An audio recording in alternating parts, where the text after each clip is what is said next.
Cuando Mateo cruzó aquel portón, pensó que lo peor sería sobrevivir al encierro, hasta que conoció a Álvaro. Entre normas estrictas y miradas que lo cuestionaban, surgió una conexión capaz de desafiar el miedo y las reglas no escritas. Un vínculo que pondría a prueba su lealtad, sus sueños y su libertad.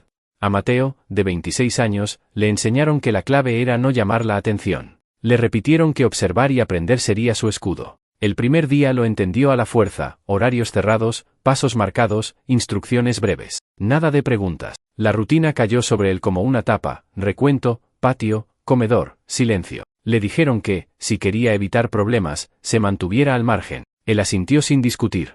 Sin embargo, el margen se volvió una línea resbaladiza desde la primera mañana en el patio, cuando lo colocaron al final de una fila, y en un giro mecánico de cabezas, encontró unos ojos que no apartaron la vista. Supo el nombre más tarde. En ese instante solo registró una presencia que no empujaba ni exigía, que no pesaba. Álvaro. No hubo presentación ni saludo. Apenas un reconocimiento. Álvaro no sonrió ni frunció el ceño, se limitó a sostenerle la mirada el tiempo justo para que Mateo entendiera que alguien lo había visto. Ese detalle, mínimo para cualquiera, en aquel lugar era una grieta por donde entraba aire. Mateo decidió ignorarlo. Ese fue su primer error. El día avanzó como un mecanismo. A Mateo le asignaron tareas simples. Le explicaron que la puntualidad puntuaba y que las faltas restaban. Asintió otra vez, grabándose cada instrucción. Cometió un fallo menor, moverse antes de tiempo en la fila, y recibió una advertencia seca. No hubo gritos ni empujones, pero la línea entre lo permitido y lo castigado quedó más nítida. Mientras tanto, notó que Álvaro repetía la rutina con precisión. No hablaba, no se ofrecía, no pedía. Solo estaba. En un recuento, un interno cambió de lugar y la fila se partió. Por unos segundos, Mateo quedó sin referencia. Fue entonces cuando percibió, sin necesidad de palabras, que Álvaro hacía un gesto breve: quédate ahí, no te muevas. Mateo obedeció. No sabría explicar por qué. La primera semana lo desgastó. No por el cansancio físico, sino por la vigilancia permanente. Aprendió a medir el ritmo de los pasillos, a anticipar los toques de silbato, a no levantar la voz. Descubrió que la palabra equivocada podía quedarse flotando y volverse contra ti. En el comedor, tomó asiento al azar, y al levantar la bandeja para ceder el paso, notó que alguien hacía lo mismo al otro lado. No hubo choque. Fue una especie de coreografía involuntaria. Era Álvaro. Ni uno ni otro se excusaron. Bastó con que cada cual comprendiera que el otro estaba atento. Los rumores siempre llegan antes que las certezas. Mateo lo comprobó cuando un compañero insinuó, con tono neutro, que conviene elegir bien las compañías. No lo dijo mirando a nadie en particular. No hizo falta. La advertencia se coló entre bocados y bandejas. Mateo evitó reaccionar. Esa noche, en el camastro, se dijo que su única meta era salir sin deudas ni sombras. Aún así, al día siguiente, mientras realizaban ejercicios suaves en el patio, notó que Álvaro contaba en silencio el mismo número de repeticiones. No competían, no se retaban, simplemente acompasaban el esfuerzo. Fue la primera señal de una alianza discreta. Hubo días en que Mateo pensó en el exterior. Recordó promesas aplazadas, un curso inconcluso, un trabajo que quizá ya no lo esperaba. Cada recuerdo venía con preguntas. En una de las llamadas permitidas, su madre, con voz cansada, le pidió que no diera de qué hablar. Mateo respondió que estaba cumpliendo. Ella insistió en que no se metiera en líos. Mencionó que la gente comenta, que los vecinos inventan. Mateo asintió al auricular, entendiendo que, incluso fuera, las miradas pesaban. Colgó con la sensación de que la libertad era, por ahora, una idea frágil sostenida por su conducta. Con el paso de los días, los gestos minúsculos se volvieron costumbre. Álvaro dejaba el periódico en la mesa cuando terminaba, Mateo lo recogía más tarde. No había instrucciones previas, pero el orden era siempre el mismo. Cuando la bebida caliente se repartía racionada, alguno cedía medio vaso sin aviso. Nadie lo veía directamente, lo veían de reojo. Esa era la regla no escrita, lo que no se nombraba parecía no existir. Un mediodía cambiaron el itinerario del patio por ajustes internos. Nadie explicó el motivo. Ese desvío alteró el equilibrio de Mateo. Lo notó más tarde, cuando se dio cuenta de que había contado de menos el número de pasos hasta el comedor y quedó descolocado. Una mínima desorganización basta para perder el ritmo. Sintió que el rumor de días atrás regresaba con más fuerza.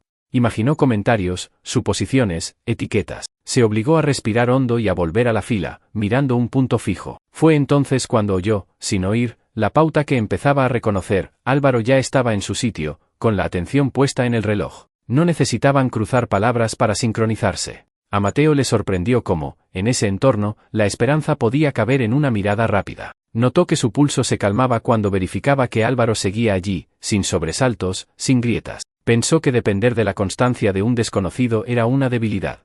También pensó que tal vez era exactamente lo que le mantenía firme. La contradicción lo incomodó. Decidió convertirla en rutina, cumplir, observar, regresar.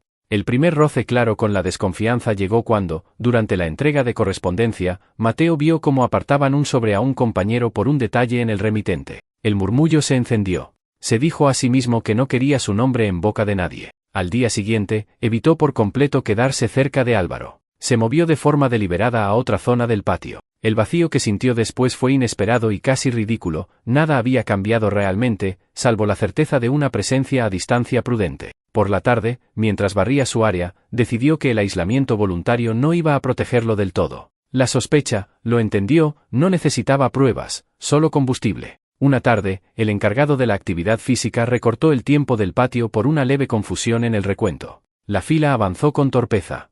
Hubo miradas tensas, un par de voces que subieron de tono y se apagaron de inmediato. Mateo se aferró a las indicaciones. En medio del retorno al módulo, percibió que Álvaro reducía un paso, apenas un segundo, el tiempo justo para que Mateo recuperara su sitio. Nadie más parecía haberlo notado. Él sí. Fue un gesto pequeño y, sin embargo, tuvo consecuencias. Esa noche, Mateo durmió mejor. El rumor creció. No necesitó palabras. Algunos cambiaron de sitio en el comedor cuando Mateo se sentaba. Otros evitaban mirarlo de frente. Esa clase de vacío no se anuncia, se ejecuta. Mateo decidió contestar con puntualidad.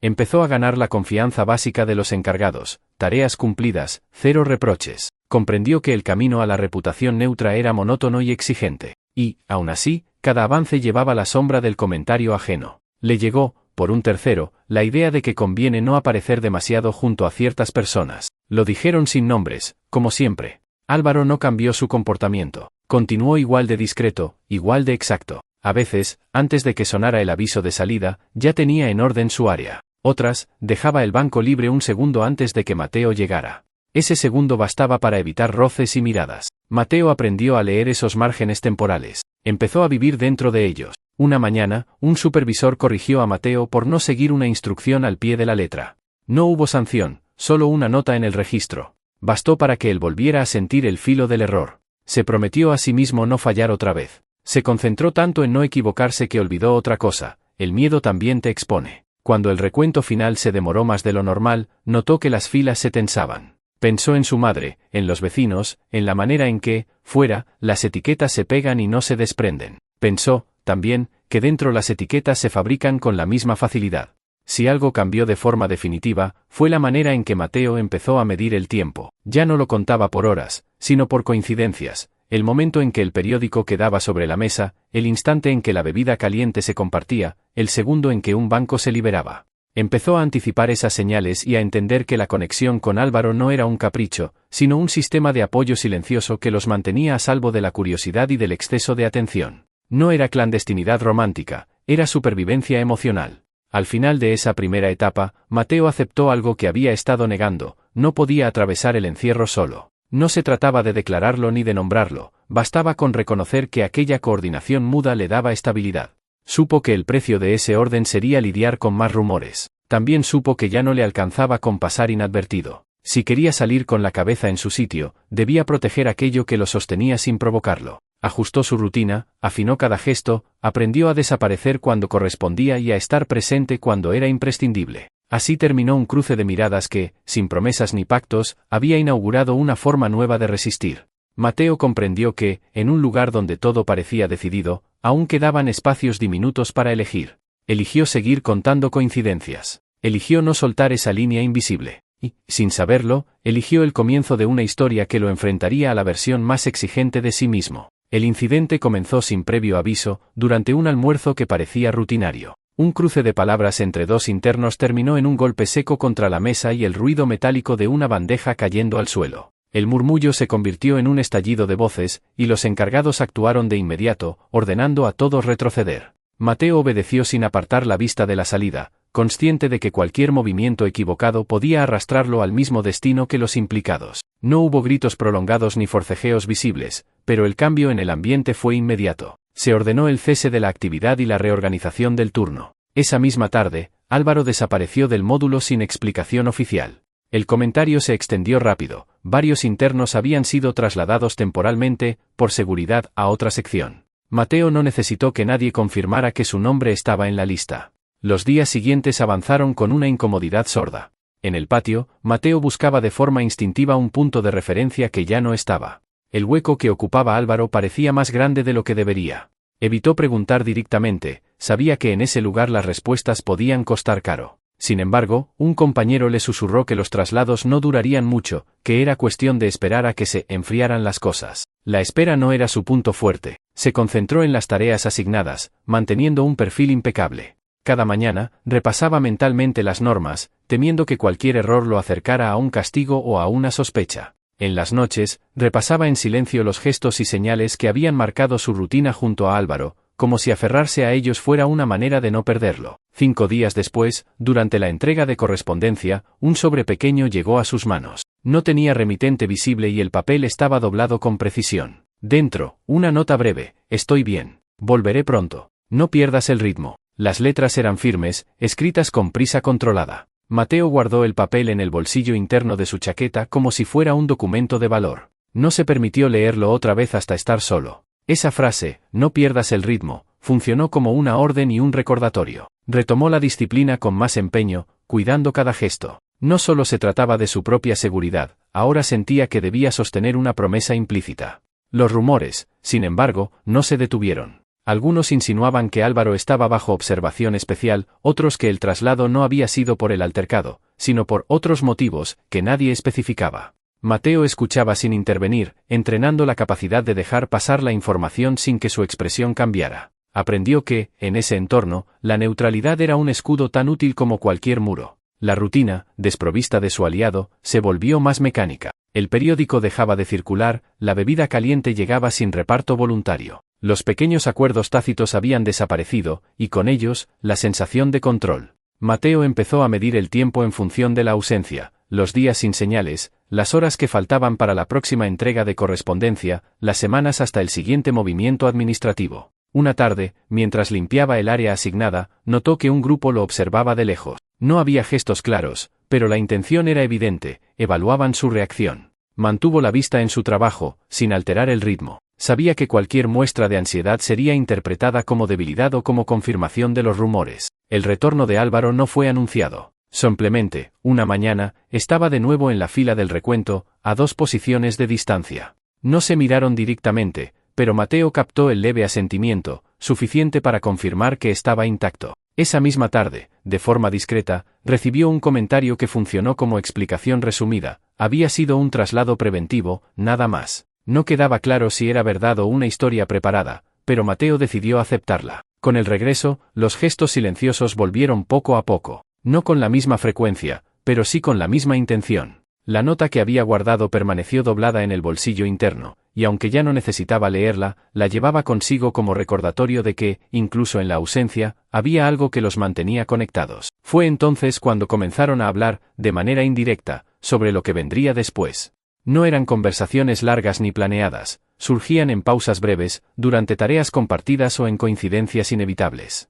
Álvaro mencionaba que quería aprender un oficio cuando saliera, Mateo pensaba en retomar los estudios. No eran promesas, pero sí proyecciones que les daban una dirección común. Sin embargo, esa planificación silenciosa no pasó desapercibida. Los mismos ojos que evaluaban antes, ahora parecían medir la cercanía entre ambos. Algunos cambios sutiles en la distribución del comedor y en los turnos de actividad física indicaban que alguien estaba tomando nota. Mateo lo percibió y entendió que el siguiente obstáculo no sería una discusión ajena, sino la presión directa sobre ellos. La nota inicial había devuelto la esperanza.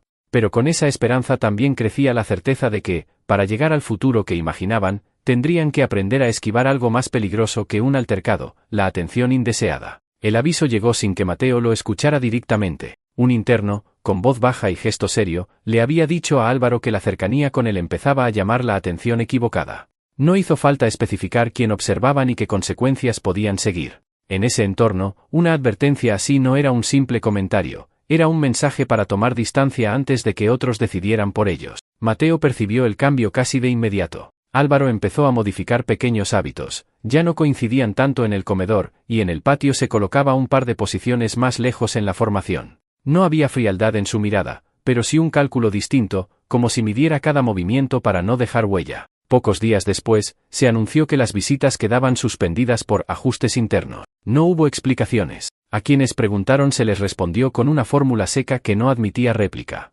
Mateo, que esperaba la próxima cita como un ancla, sintió como la espera se alargaba sin fecha cierta. El tiempo comenzó a pesar de manera distinta, como si las horas estuvieran diseñadas para desgastar. Sin contacto cara a cara, la única opción fueron las cartas. La primera que recibió de Álvaro llegó doblada en varias capas, con una caligrafía más apretada de lo habitual, intentando aprovechar cada centímetro del papel. Hablaba de rutinas para no perder el equilibrio, de cómo el silencio obligado se podía convertir en entrenamiento para la paciencia. Decía que era mejor pasar desapercibidos hasta que la situación se calmara. Mateo respondió en el mismo tono, evitando cualquier frase que pudiera malinterpretarse. Aprendió a escribir sin dar detalles comprometedores, pero dejando señales que Álvaro sabría leer, una mención velada al periódico que solían compartir, la referencia a un gesto en el patio, una frase sobre mantener el paso. Cada intercambio se convirtió en un ejercicio de contención. Las cartas no eran largas, pero llevaban la carga de sostener lo que no podía decirse en voz alta.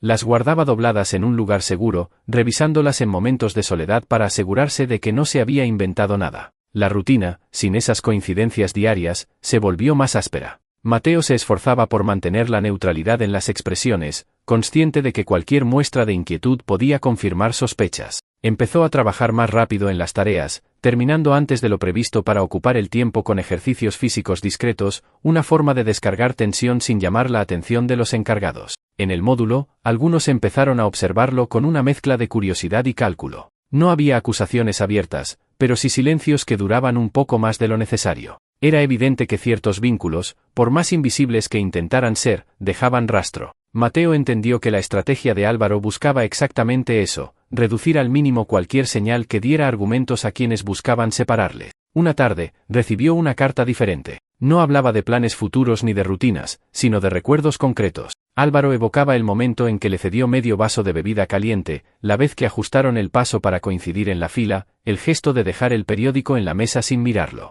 Eran imágenes sencillas, pero en ese contexto funcionaban como recordatorios de que la conexión seguía intacta, incluso sin contacto físico. Mateo respondió con la misma lógica, describió un atardecer visto desde el patio, el sonido de una llave girando en la puerta al final del recuento, la pausa exacta antes de que se diera la orden de moverse. Fragmentos cotidianos que, fuera de esas cartas, no significaban nada, pero para ellos eran un idioma propio. Las visitas regresaron al cabo de unas semanas, sin explicación oficial. Sin embargo, nada volvió a ser igual. Ambos sabían que cada gesto sería observado con más atención. Aún así, el reencuentro, aunque breve y vigilado, sirvió para confirmar lo que las cartas habían sostenido, que la distancia forzada no había roto el acuerdo silencioso que los mantenía en pie. Esa etapa dejó claro que la amenaza más peligrosa no siempre era directa. A veces se infiltraba como un cambio en la rutina, una mirada más prolongada de lo habitual o una frase dicha en tono neutro que alteraba todo el equilibrio. Y, desde entonces, Mateo supo que la tensión no se mediría por los conflictos abiertos, sino por esa presión invisible que podía surgir en cualquier momento y que tendrían que aprender a sortear sin perderse de vista.